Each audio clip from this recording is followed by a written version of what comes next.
Welcome, everyone, to what is actually now our fourth annual conference on empowering learners for the age of AI. This is an event that actually came a number of years ago as a group of us in Australia were working on a grant to set up a center of excellence around AI and learning. And this pulled together an engaging group from across the country and internationally. And we decided, hey, let's do this as a conference and broaden the interest, because this is pre the current flavor of ChatGPT, but there was an enormous area of interest in this area. And so we decided, hey, let's dive in and see what we can do to just be part of a broader conversation. With Grail, part of our goal really was to translate AI research into practice in learning and education, with the goal of really supporting leadership and the overall development of an institution's capability to make effective decisions regarding AI and AI initiatives. We wanted this to be a space of learning. If you haven't yet, I encourage you to go to the grail.ai website. I'll drop a URL in a little bit, or if Grace is handy, she can drop it in. We have a series of monthly webinars. I think we have Nia Nixon Dowell coming up soon on just different topics. We have speakers really roughly once a month or so. We do webinars as well. We have some AI literacy open courses that we'll be launching shortly, leadership seminars that we typically do preceding conferences and so on. And so we really have this space where we want to drive and promote active ongoing AI engagement and to just enable the capability of institutions to develop that ability to manage it themselves. And the longer lens, if I was to say, look, what does 5 to 10 years look like? I'm somewhat biased. I think that the declarative knowledge infrastructure that underpins the modern education system is being challenged by AI, and it's going to require we do a fair bit of rethinking about how universities work, operate, and are structured. Early on, we had a series of partners, charter members. These are the organizations that have invested in supporting Grail, and they are the ones that in many cases are responsible for events such as this, as well as our sense-making series and our workshops and our webinars. So University of South Australia, Monash, University of Texas Arlington, National University of San Diego, Arizona State University, University of Queensland, SMU out of Dallas, and A&M. And these are the big systems that have supported this event and continue to make these kinds of things possible. As I'm sure you can imagine, we have a big group in attendance here, and we have something in the range of 1,500 people, which is our sold out. I think Grace sent out an email that we did sell out again, and that's simply due to Whova restrictions. The internet isn't full, but in this case, our part of the internet that we've purchased is sort of full. So a little bit of background thoughts, and we're going to unpack this in different panels and events throughout the conference, but AI is turbulent, and we kind of don't exactly know the impacts and what the impacts are going to be at a systems level over time. We're still trying to work through that. We know they'll likely be substantive. All of the statements that we hear from people, both AI is good and AI is bad, is that this is a significant technology that may have the capacity to be one of the most impactful things humanity has ever developed, on par or potentially bigger than the internet, depending on who you talk to which day. Generative AI, especially if you see some of the current flavors, starts to encroach on human cognition, which means those aspects of the education system where AI outperforms human capabilities, we may need to start thinking about what our new value points might be and what new and emerging literacies might look like. Against the backdrop, though, of realizing that technology creates problems that only more technology can solve, and so that presents more than a slight challenge for us. In terms of this event, this is a slide that was done before we fully sold out, but we have representation-wise, certainly North America wins. We have a few other regions that are reasonably well represented, and as you saw from people posting their comments, and it really is a global event and a global participation list. We also have strong university representation, but we do have industry, government, and K-12 represented as well. I'll make a final point here. Grace will send an email out to everybody when we're done. Those of you that are able to join us at ASU December 5th to 7th, we have an outstanding conference plan, terrific keynotes. There is a 25% discount on registration that we'll share after for those of you that are interested in joining us. We'll drop that link in, and like I said, Grace will share that once we get a little bit further along. So one of the things, I guess, with that said, as sort of a bit of background, I have the distinct pleasure of introducing really a long-time friend. I'm not sure at what point someone crosses into the threshold of a lifelong friend. I don't think it's happening when you meet them when you're around 40, but nonetheless, Abelardo first met many years ago in sunny and warm Banff. And since then, our first Learning Analytics conference, he's been critical in active leadership role in the conference itself, but also active engagement in a number of fronts as president and mentoring people in the field. He is currently the professor and head of the School of Computer and Mathematical Sciences at the University of Adelaide in Australia. His research interests are specifically focused on the design and deployment of technology that really helps to improve understanding and digital learning experiences. And his work also focuses extensively on learning analytics, looking at personalized active learning and technology that enables student support. He's also the lead developer of a technology that's received really significant uptake and was well ahead of its time, which is adaptive feedback through a tool called on-task learning. So I'm delighted both as a friend and as a work colleague. Abelardo sometimes says, you know, George, I like you better than Shane Dawson. I'm not sure why he would say something like that, but it's an odd thing to say, but I understand and respect that. Anyway, Abelardo, great to have you here. Over to you. Thank you, George. Pleasure to share this very early morning here in Australia, but in different time zones with the rest of the world. Let me do the preliminaries where I share the screen, click the button, click the other button, and you should be looking at the first slide. And if that is not the case, I'm trusting George that is already probably not paying attention, will probably realize at some point. You're if good. not, Grace. All right, thanks. So again, thank you very much for carving out these 40 minutes, 45 minutes of your day to gather here together and start discussing a couple of things. Let me just start saying that the stuff that I'm presenting here is mostly not my own. I'm part of the C3L, the Center for Change and Complexity in Learning, which is in my now sister institution, the University of South Australia. I'm recently changed my role to the University of Adelaide. I keep my research connection with C3L, a really pivotal center in terms of developing technology for education. And like I said, most of the ideas I'm presenting here today are not mine. For some reason, I think they probably chose me for my exotic accent, but this is mostly work done together with George Siemens, but also with Shane Dawson, which is my favorite over George, as he said. Anyway, everybody has been saying where they are connecting from, so I thought I would take just 2 seconds to tell you where I'm connecting from, because every time I talk to people and I say, yeah, this is where I am in Adelaide, they say, hang on, is that the city? No, it's not there. It's not the city with the Opera House. That's the other famous city in Australia.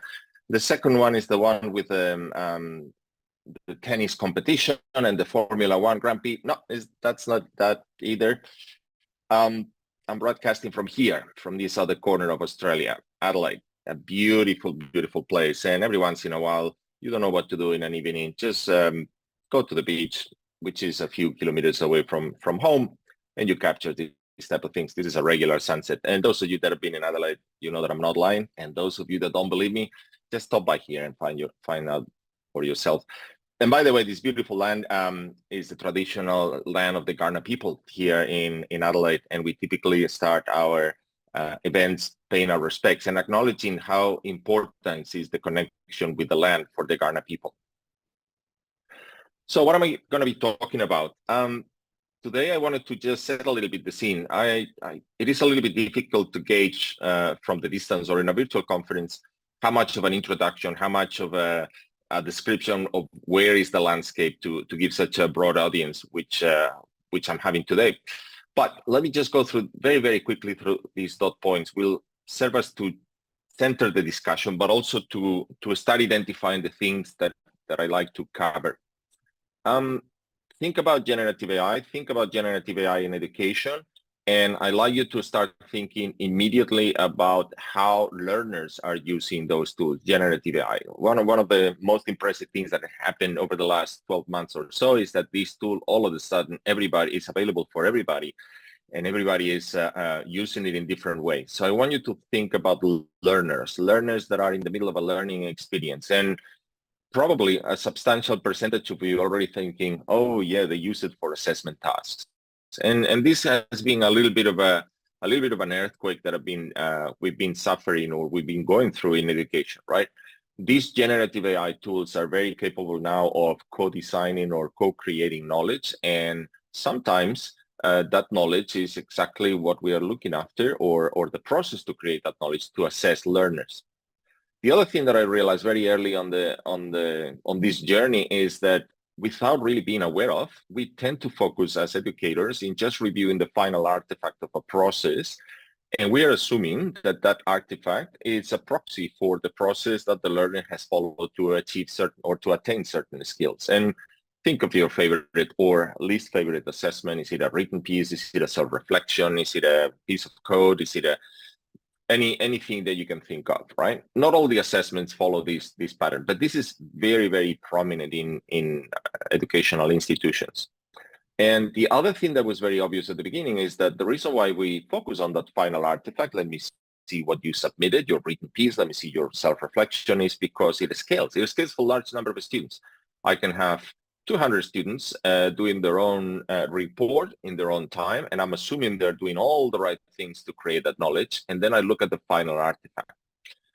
So we rely a lot, without being very aware of it, on that type of process, right? We typically ask learners to summarize or review or critique. And this reliance on proxy was not obvious until all of a sudden generative AI comes in.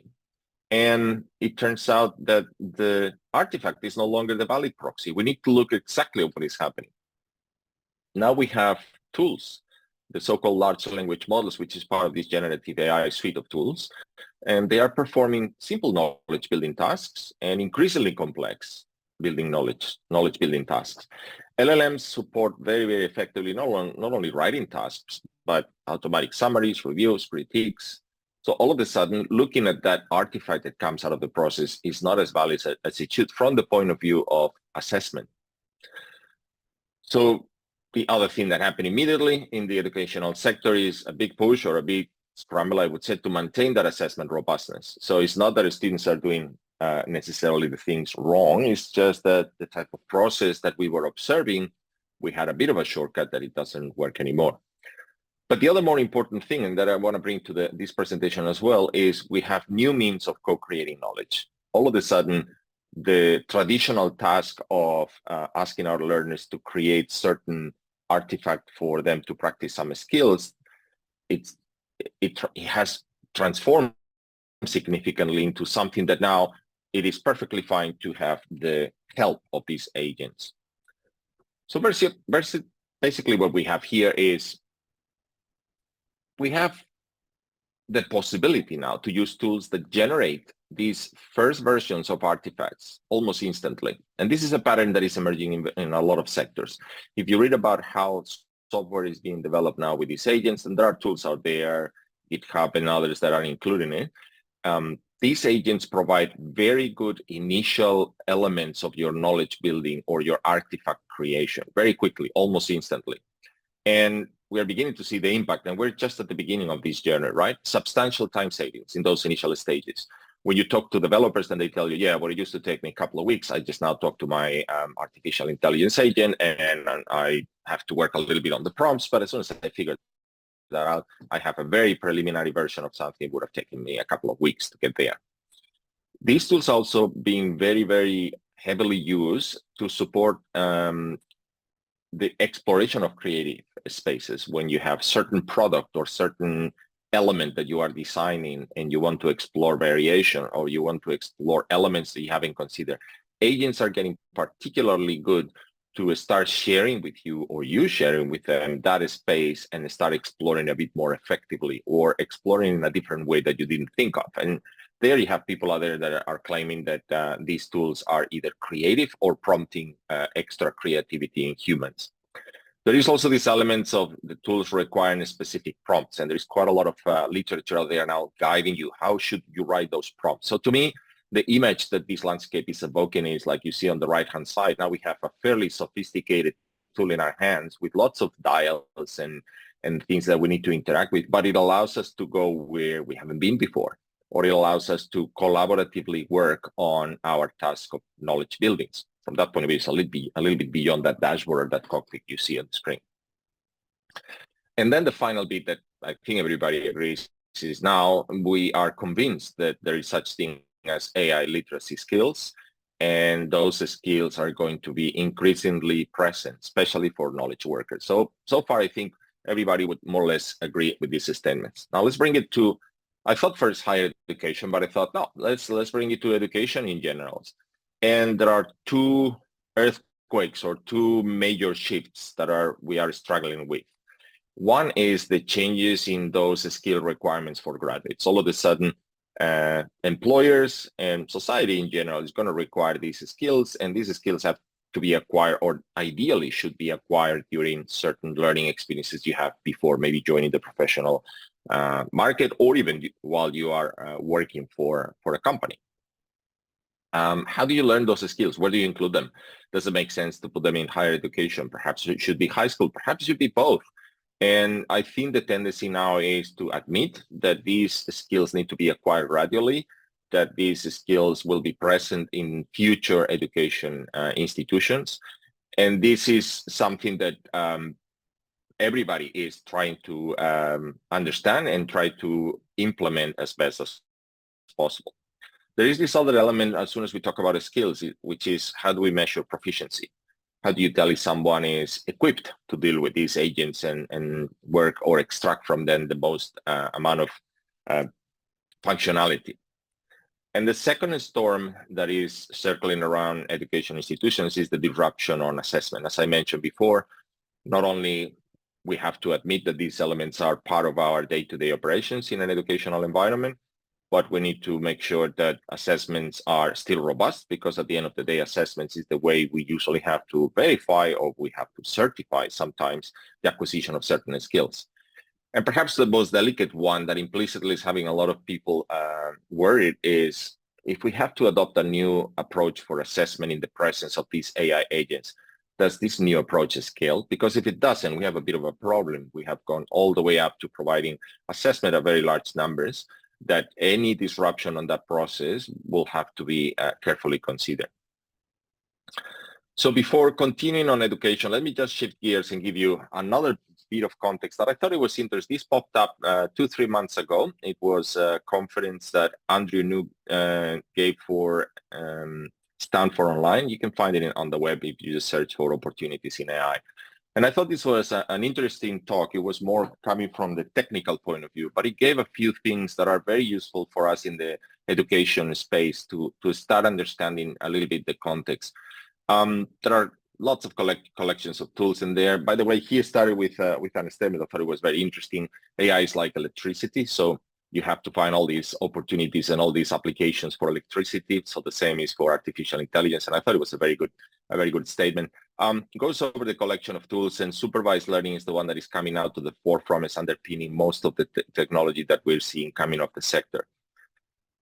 It was also good to hear him saying that generative AI is a tool that supports the co-creation of knowledge with humans. And this is something that George also alluded as part of the focus of the Grail group. And I think it's at the center of this type of embedding that we are after, all of us.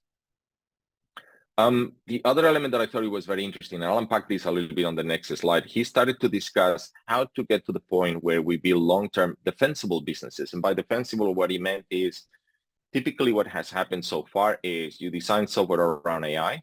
It is very, very expensive to design, but you end up applying it to such a big pool of users that it makes it profitable. So everybody's happy. You design your software, you invest a lot of money, but then at the end of the day, you find a very large pool of target audience that makes the return on investment sensible.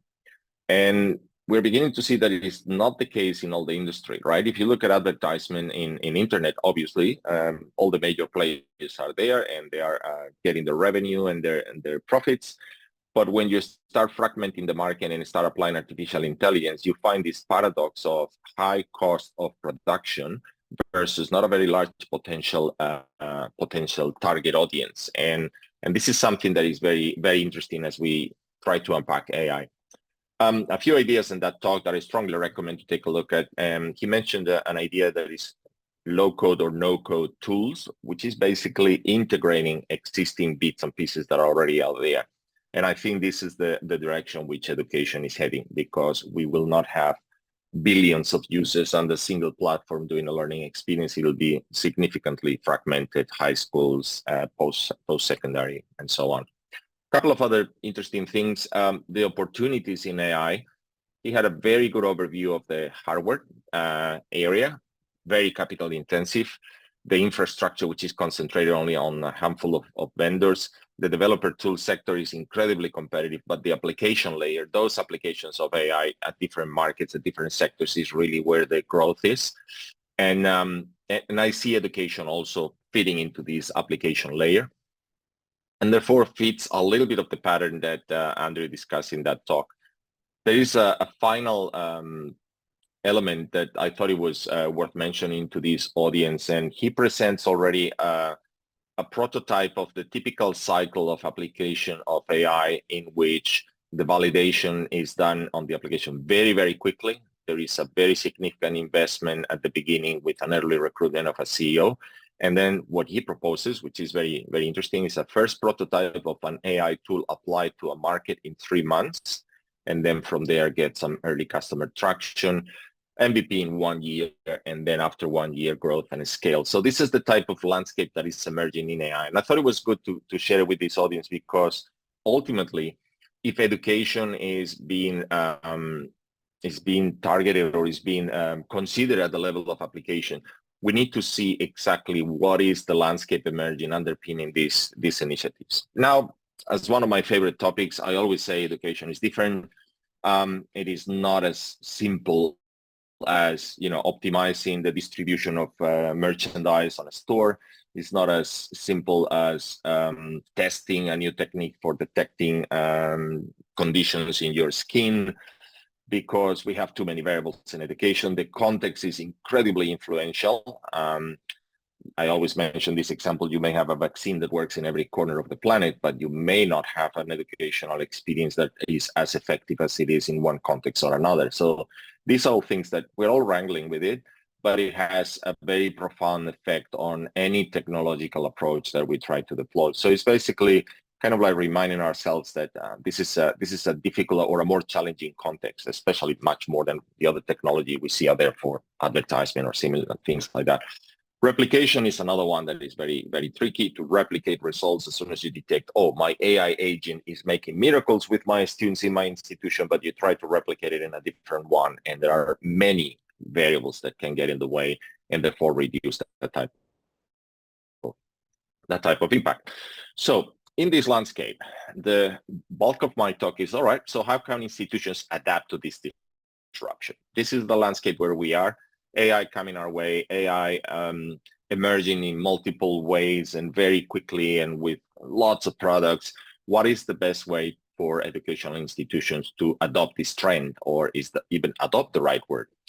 Or is the edtech market ready to deliver not a solution, but solutions? Of course, if you talk to companies that tell you that they already are, but are they exactly what you need? Are they adequately embedded in your institution? I think to me, the key point, as I mentioned, there is the way these agents are part of your institution, because your institution has a context. Maybe you're a high school or you're a community college or you're a university, and you need to embed these agents in a way that is meaningful to your institution. So to me, the answer is we need to embrace innovation, and embracing innovation is something that is being a bit of a pending issue for higher education institutions, especially, but also schools and secondary K through 12. How do we sustain that innovation? Not only embrace it, how do we sustain it?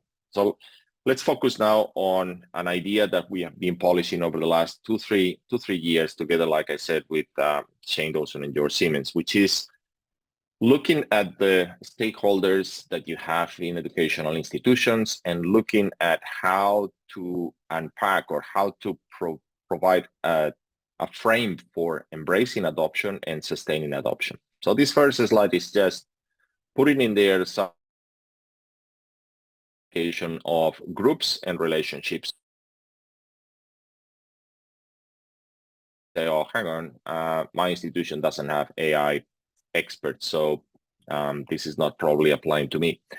But eventually institutions will start developing that capability, and there'll be some sort of connection with either in-house expertise or perhaps is a partnership with a technological provider or some sort of relationship. But for the sake of the discussion in the following slides, we are considering this stakeholders group. Now, the main categorization is on the left side of your screen, where these groups have different aims. When you talk about promoting innovation or fostering innovation, innovation typically happens on those stakeholder groups at the level of academic developers or instructors or IT departments, that they have some sort of unit inside that is specifically trying new technology, new ideas, how to play with them.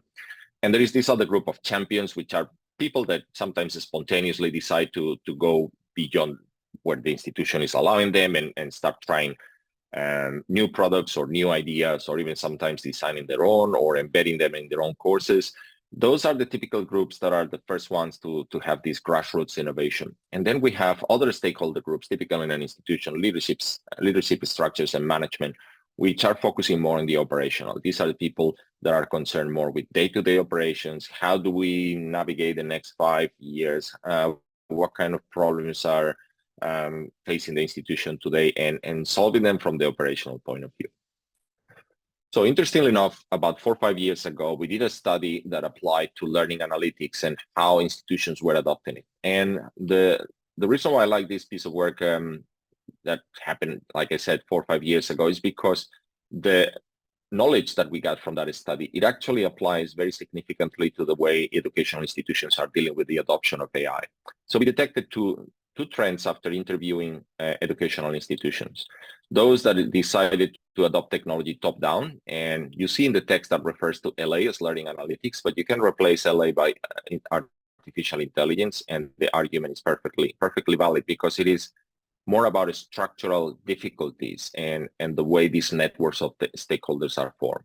So those institutions that followed a top-down approach, this is basically the institution that says, for example, AI is something fantastic, we need to adopt it. Leaders are convinced of that, and they start articulating the goals, perhaps selecting a product that is going to be purchased, and they basically take the initiative to bring the institution down that path. When we saw that pattern, when we talk to those institutions, the things that we perceive is that there is typically a very limited buy-up from staff, or awareness even. Sometimes it's just one of these initiatives that you know that is in some strategic plan of some higher up structure in your institution. And sometimes the level of awareness, as soon as you get down to the basic units that run your unit, it's not happening. The other thing that we detected in that pattern is one of the stakeholders group is usually the one that is given the ownership of that problem or the ownership of that initiative, and the rest are clients. And this relationship doesn't quite work for innovation. And the risk, as you can imagine, is very, very clear. How many initiatives can you think of in institutions that were led top down and they got nowhere because there is no sense of ownership at the level of the institution? So this is the pattern we see emerging. It's leading from the operational side, if we put it in the context of these stakeholder groups. And when you build it or you drive it from the operational side, you lose the connection with the other elements in the network, and innovation stagnates, and the initiative is typically canceled or removed. The other pattern we observe is bottom-up. And bottom-up is basically a set of sometimes champions, sometimes people that are embedded deep into the organization, and they organically start innovating. They organically start trying things. They detect the value of new technologies. This could be precisely applied to artificial intelligence. The problem with this approach is that typically these initial activities have very limited resources, so they start training their own models and put them in their own courses, and things don't go as well as they should, but still they're making some progress. They hit quite a lot of challenges, and sometimes these initiatives happen in different parts of the same institution, so they're not aware of each other. And leadership is totally unaware of it, and sometimes they find out because there is a paper published in a conference, or maybe some sort of interview on the radio or on TV, or some Instagram post saying, oh, wow, there is one of our teachers or instructors that is doing something fantastic. We don't even know about it. So this pattern was also very clear in our study, but it has another important risk, which is these pockets of innovation. Sometimes they don't connect with each other. There is no clear goal or direction or strategy at the higher level. And unless this is addressed immediately, these initiatives also tend to stagnate. And the way we're represented with this stakeholder group is there are a couple of them that are very invested, the academic developers, the instructors, the champions, but the rest of the ecosystem is not aware of it and therefore doesn't go very far. So over the last couple of years, we've been putting forward this model for institutional adoption. So in this context, we would like to help institutions identify what is the ideal ecosystem to make sure that we take the best of both worlds. And this is especially important for AI because it requires significant training of tools, identifying the models, but most delicately, and this is something that those of us that we've been working in educational technology, the key is always on how you embed those tools in your institution. So we have, again, kind of like the same problem, this time with a tool that is a bit more disruptive than others, artificial intelligence. We're proposing here a model or a framework that has 5 elements. We call it a Spark. As you can see, the acronym doesn't connect with any of the letters in there or partially connect, but it'll become more apparent in the next picture. The idea is that we're asking institutions to focus on a problem, detect the algorithms or the techniques that they need to use to address that problem. But then what we are suggesting is gradually, and most importantly, the key word here is iteratively, start doing the research on those pilots, trying those technologies, and then start gradually embedding them into day-to-day operations. That's the area of system mapping, and maintain that vision for scaling it to the whole institution. So these are the 5 elements. They are much better illustrated when we use these figures. So what we are proposing here is, and that's why we call it a Spark. Now you see on the right-hand side the SPARK. What we are proposing here is for institutions to become much more aware of the existence of these stakeholder groups and try to steer clear of that hierarchical relationship and create another entity that is much more circular or much less hierarchical, which we call it the commons, and explicitly try to create a space where productive tensions appear. That's where all the stakeholders groups at one time or another starts discussing the journey from identifying the problem to deploying those algorithms that are needed to embed that technology in the educational experience, put a layer of research to detect impact and rationale, and at the same time continuously keep an eye on how to map these to existing systems in your institution, but also the translation to institutional adoption to scale. So let me give you 2 examples of the application of this framework. The idea basically is to do away or repurpose that traditional hierarchy of these stakeholders groups, very hierarchical. Typically higher education institutions, but also school tend to be significantly hierarchical, and transform it more into network of stakeholders that meet together around what we call in general a boundary object. And I'll unpack this in a second with these 2 examples. So let's say, for example, you want to deploy artificial intelligence, and the example is you would like to create an agent for advising your students for enrollment. And this could be higher education institution with pretty much, there's quite a lot of substantial institutions out there that have this problem with the students enrolling adequately. And sometimes it's enrollment advice that connects with their professional aspirations. So let's suppose that we think AI would be a good tool to start exploring to see if we create an agent for students to get that advice automatically. So what would be a first set of steps when we use the Spark framework? So what we're suggesting, for example, is first get management leaders and academic developers, instructors, but also bring the voice of the students and start discussing what is a useful enrollment advice. How does it work? When do they need it? Who will have access to it? How can we support that process from the institutions? So you begin to see that the elements that you have to identify very quickly will refer to multiple stakeholders. And this is where a Spark proposes something radically different. Instead of having one single department having countless meetings discussing what is the best approach, what we have seen or what we are proposing the most effective is this circular discussion of different groups of stakeholders meeting at different points, discussing different elements, but all of them connected to the ultimate goal would be the deployment of this hypothetical agent for student enrollment advice. So at this level, we are talking about the conditions that need to be considered for that useful enrollment advice, and how can we how can the institutions support the process? So that's the reason why you have the leaders there and management, but also academic developers, the student voice. That's the first element of that productive tension space, the commons. So this would be the visual representation of that phase. Let's identify the problem and see what we want to do. Let's get some of those stakeholder group. If we go back to this first step, there's not much point to get the AI expert there yet, or the IT expert. We'll discuss how is this scale in the cloud at some point. The first stage is just to make sure that we want to solve a problem that makes sense, and we start unpacking with the relevant stakeholders those initial states. Now, the second part is where it gets a bit more technical. Perhaps you need to start discussing and put in motion a project where management is supervising now the AI experts, the IT experts, and they start translating that description of that service that you agree with the previous stakeholders. And they start talking about things that are probably much more relevant to them. We're talking technical requirements. We're talking IT infrastructure to support it. AI experts will immediately say, oh yeah, how is this model going to be trained? Where do we get the data to train that model? That data probably comes from some data lakes. The IT experts need to be in the room. At this point, perhaps the leader group, the champions, or the academic developers are not required, but they're still part of this collective set of stakeholders. The idea for this for this step is to start thinking, all right, these people are going to need those pilots to be deployed. What is the infrastructure? What is the underpinning support for them to run these pilots?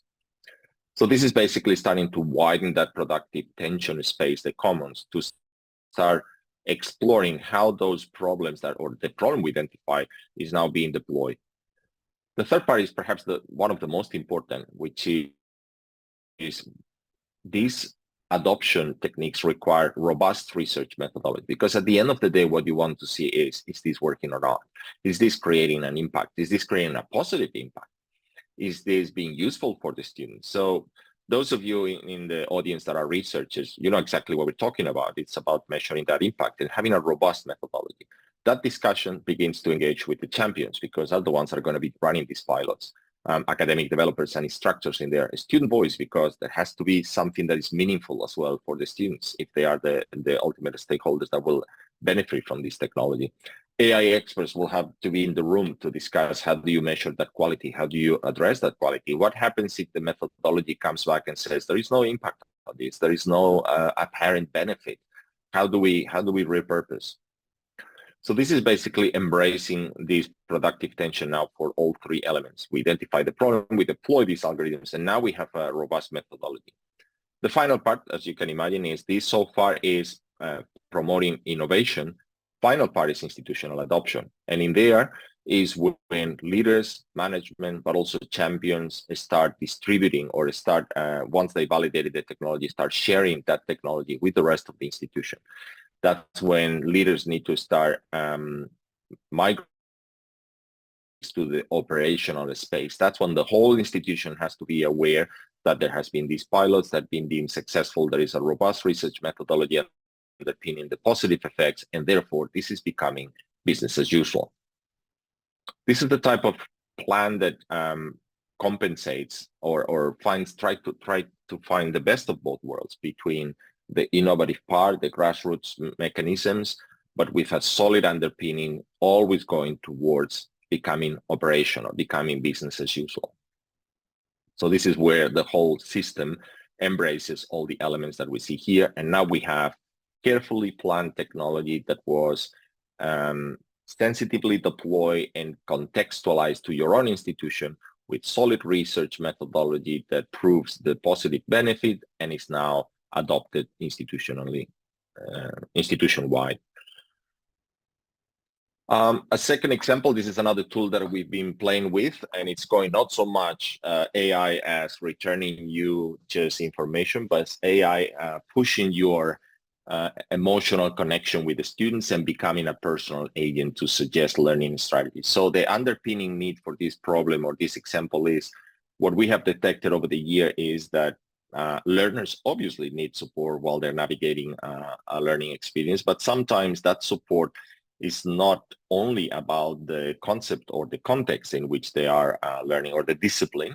Sometimes it's about learning strategies. So we always discuss quite a lot of discussions with this notion of a coach that will follow how learners are progressing in a learning experience and providing them with sound advice on strategies to deal or to be successful in that learning experience. So this is another element that we've been playing with, and we are envisaging an AI personal agent, an agent that follows the learner from beginning to end, or if in case of institutions like university, perhaps is an agent that is with the student for a long period of time and is analyzing and collecting information about the context, but also the personal interaction with the learning experience and trying to provide advice. So in this first stage of the Spark, again, if we go to the ideation stage, it would be same stakeholder groups discussing what would be affecting coaching, how do we detect those learning strategies, how is it accessed, what kind of institutional knowledge would be ideal or useful for this type of coach,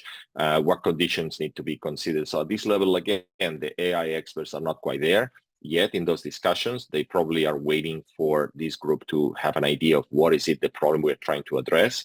And then in the second stage, as we did before, that's when we start talking about the ideal training model, the ideal set of data, the ideal set of personal data, because we are aiming at a personalized agent. How is that agent sensitive to context? What happens if the student or the learner changes their circumstances for some reason? Where is the personalization coming there? How do we design these pilots? What would be the best way to deploy them initially? Would it be perhaps to the most challenging courses where this coaching is more crucial, or would it be for certain students where we detect that they require that coaching more urgently than others? I don't know. These are the type of things that the deployment of these pilots would be discussed at this level. The research methodology here would be very, very interesting, right? Because what we're aiming at is trying to address a problem of providing learning strategies or providing advice for learning strategies. How do you prove that your learners have improved their learning strategies thanks to the AI coach agent that you just designed? So this would be a really interesting space with lots of challenges, but at the same time, lots of new ideas and new elements that have to be discussed among several stakeholders. And just bringing it back to the idea of that common. So when we're discussing that robustness of the methodology, perhaps the leaders of the institution don't have anything to say in there. Those underpinning the infrastructure, the computing infrastructure, what I call here the IT experts, don't have much to say either. But this has to happen again in a very collaborative space where everybody's aware of what is being discussed and trying to always keep an eye on the final goal, which is we're trying to prove if this is a positive development or innovation in our institution. And then, as we said before, it starts being institutionally adopted. Is this something we can deploy to all the students? What are the costs? What are the infrastructure pressures? Do we need new infrastructure? Is it sustainable? How does the personal agent for learning strategies evolve over the years when the institution changes programs or courses or enrollment requirements or policies? Anyway, as you can see, this is precisely the same flow that I described before in the second example, going from the problem, algorithms research, and then institutional adoption. So these are two examples of that framework that we think is a vehicle for institutions to disentangle how to deal with this paradox of being under pressure to do innovation, but at the same time embracing these AI tools in a way that they are meaningful for their institution. So before concluding, I was preparing this material and I couldn't resist including a little bit of, and this is something that happens pretty much in every conference. There are the positive messages, which are the ones that I try to convey to you, saying, look, there is a paradigm. I try to convey to you that paradigm is fantastic, and if institutions commit to that paradigm, then AI is successfully integrated. But then typically, like I said, in these events, there is always the yes, but this could be problematic. And I thought, well, I'll just include one slide about what can go wrong. And I just wanted to share with you this talk that happened a few months ago, April this year, by Yuval Noah Harari, Frontiers Forum. If you search for that, and some of you, I'm sure you already seen it. I'd like to share this with you because there are very interesting claims in here. I like the way this person posed the change in this ecological system in our planet due to the emergence of this first inorganic life form. And it's very interesting how he describes this first inorganic life form, because it doesn't necessarily need to be self-conscious. It doesn't necessarily need to navigate the physical world. It is already affecting how we talk to each other, how we relate to each other. It's affecting the way we behave already. So from that point of view, it's a life form. Now, the other interesting thing is with the large language models and the capacity to talk to humans, he claims, and I think it's a very interesting claim, that these tools, for the first time in the history of humanity, they are unlocking the master key of the operating system of human civilization, which is dialogue, is conversation. These tools are embedding themselves in what underpins most of our social structures. Images, stories, documents, text, videos. These are the type of things that these tools are now reaching the point that they can manipulate. Another interesting point that he makes is that these agents are capable of developing intimacy with humans, which, don't get me wrong, as an educational technologist, I think this is great because that intimacy can be very helpful to support learners, to provide the type of things they need. So from that point of view, I'm excited. But again, developing this intimacy means that these tools can potentially convince people to do things that otherwise don't make a lot of sense. And I'm just going to leave it there and let you start thinking about previous instances of humans not having the best ideas, convincing each other and going the wrong way. The talk mentions this person from Google that claimed that the artificial intelligence was self-conscious and then got fired, as an example of how the tool created enough intimacy just to convince a human to do something rather than, so the tools won't necessarily do anything explicitly, but they have the capacity to convince humans to do something explicitly. Anyway, I thought it was a good counterpoint to the typical discussion about, wow, AI is fantastic. Let's adopt it in educational institutions. And here is a framework for you to consider. There is always the not so interesting piece, or the potentially, it is interesting actually, but the potentially bad thing to consider. So I thought I'd stick here one slide just to leave you thinking. And to compensate, and this always works, to conclude, we'll just put a picture of a koala and everybody's happy again. Just summarizing the points that we discussed here, everybody would agree, I think education is being severely disrupted by AI, probably more than by other tools. Institutions require this systematic innovation ecosystem and iterative. I should have stick the iterative word in there more than ever, I think. We discussed the Spark. It's a model to embed this iterative innovation. There is iterative in institutional structures. And I think the key element of that is changing the mentality from hierarchy to networks and creating this commons structure that fosters innovation, and then basically keep iterating and go from concept to solution. I'm going to leave it here. Hopefully I leave enough time for you to ask questions, and I'll be delighted to answer them. Over to you, George. Great, thanks. Abelardo, as always, brilliant talk and a delightful overview of just the ways that we're going to see a systems response, or need to have a systems response to the AI and related conversations. So if there are questions that you'd like to address, raise them now. Otherwise, I'm going to dive into a forum or some of the Q&A that was shared. So one of the questions that was raised, and Colin says, this is really specifically to Spark, but how do you believe setting up a research center for excellence related to AI or learning analytics work within the Spark's framework? Again, not quite sure which section exactly. This is a few slides earlier on, but are they AI experts, champions? What is that role that people play in that landscape? Because one of the things that's interesting, just had a chat about this with a group of peers recently, like the AI experts that we're listening to right now, in many cases are AI experts as of 6 months, right? It's a rapidly emerging landscape. And in the educational sector, there's an interesting book that Mustafa Suleiman did called The Coming Wave, which is one of the better books I've read on this topic for a while. He was the co-founder of DeepMind. And he says globally, there's like maybe 50, 60,000 people who are capable of building these models. And then Fei Li, who runs the Stanford HAI Center, she recently said that all of the universities in the US combined did not have the capability or resources to train a tool like GPT-3 or 4. Basically, that means we're actually out of the conversation in most of the AI stuff. And we are trying to get into it with talks like what you did here in conferences. But how would you respond to questions around the Spark framework around fostering and developing some of that AI expertise? Yeah, so I think the two bits that I would put together is, on one hand, the presence of this framework that we're proposing here is about a human structure. You're absolutely right. It's a systems approach. It's a human structure to provide that conducive environment. I encourage people to look at that talk from Andrew Ng, because what he mentions is models, the capacity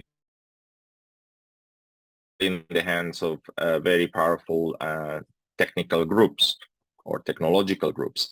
But the new landscape that is emerging is how to personalize those models of that infrastructure to different applications in different domains. And I think that's where things get interesting. And education is probably a good example of that. So there has to be a partnership with these big industrial groups to take advantage of that infrastructure and then provide that local data, local expertise, local elements to train those models according to your institution. So going back to the example of advice, enrollment advice, the rules for your institution for students to enroll are going to be different across the technological partner out there that has already those models that are capable of processing the enrollment conditions and very quickly probably start deploying that agent that provides that insight. So to me, and going back to the question that Colin was mentioning, a center of excellence or a center where AI experts are discussing these issues, it is effective, but it has to have that connection with the institutions. The key element here is to contextualize the problem. And I go back to the analogies that I was referring on that talk, right? If the problem is optimizing the route of ships around the globe, that's a very precise context, and it has very good ways or very clear ways of detecting improvements and guiding the algorithms to provide you the right advice. When we move to education, it's purely a human endeavor, right? So here the notion of progress, the notion of positive impact gets a little bit more challenging. That's where those experts in AI and in education, those connections. There is no other way otherwise. Purely human interaction process. Great. Well, and I think the interesting part is, the thing that's a bit challenging here is how out of that conversation we are. And you consider we've been deep into the generative AI conversation for 12 months almost. And we are just now starting to see, there's commissions and committees and panels set up, but we're just now starting to see universities pull together a more focused strategy. Andrew's idea, and I dropped his keynote link in there, his idea that you should have an AI product in 3 months. I know Shane C3L led sort of an AI course builder with Stretchco and Vita and a few others. So that was an example of getting it out quick. But Heidi asked a question there is, how do you then keep people who are clearly capable of doing this? How do you get them to be able to get the attention of leaders that'll actually follow this framework, that'll leverage that? Because where either we have the AI vision lacking, we have a big challenge of getting those products that are actually innovative surfaced and driving toward impact. Any thoughts on that? Yeah, this is a very, very good question. And this is the struggle of the bottom-up pattern that we detected, right? When you get excited at the level of the grassroots movement and you see the potential and you see the potential for positive impact, but then you have to convince the leadership stakeholder groups. And yeah, you have to somehow, I would even go as far as to say, to articulate a campaign where you have to talk to those leaders frequently and make them aware of the ecosystem that is unfolding. Perhaps even sometimes start getting information about what your competitors, if you are in that space, or sometimes it's not competitors, just your partners. There is this other school across the district that is using this in a positive way. There has to be a vision from the top. Otherwise, it's like trying to deploy that framework where half of the pieces missing. And it's a very collaborative and it's a very interdependent effort. So spot on. If you are in an institution where you talk to 3 or 5 of your colleagues and you are already on that zone, you already see the potential, you see the possibilities for students to benefit from this technology, but your institution have a problem, and before proceeding, you have to get that institution, that stakeholder group on board. There has to be a goal, an institutional goal that is discussed with the whole ecosystem. So we're starting this journey. We're starting to get the possibilities. We need to embrace this, and we have initial pilots or initial discussions with the stakeholders to start moving towards final goal, institutional adoption. But absolutely right, leadership has to see it. Otherwise, don't bother. I sound a bit pessimistic, but it's going to be an uphill. Let's end up on that pessimistic note. Thanks very much, Abelardo. Great talk, fantastic overview. I think it sort of set the right context for the rest of the event going forward. Log into Whova if you haven't. You've got the full slate of events. There's a series of fantastic panels coming up. We have keynote speakers, coming up today, tomorrow, the day after. So be sure to sort of dive in and track the conversation in Whova, attend the panels. A lot of this is, as you'll see, it's a conversation that's emerging. It's emerging rapidly, but there's real practical work already being done. There are people who are building apps or experimenting with LLMs, who are finding alternative ways to do assessment, finding new ways to use tutors or adaptive agents in the process. So I think we're on the cusp of a fair bit of a surge in educational innovation. And for those of you that feel like, oh my goodness, I don't know what's going on, like the horse hasn't bolted long, meaning there's still time to get into the AI landscape. There's a great number of courses, resources free available online to start diving into it. So I just encourage especially that mindset of leadership may not listen, completely feel that. By the same account, there's a lot we can do, whether it's as faculty or staff or teachers or parents, to get into the AI conversation and hopefully begin to drive some of the systems change that Abelardo is addressing. We have another session that starts in about 5 minutes. So dive into Whova, log in there. Abelardo, fantastic, and thank you very much.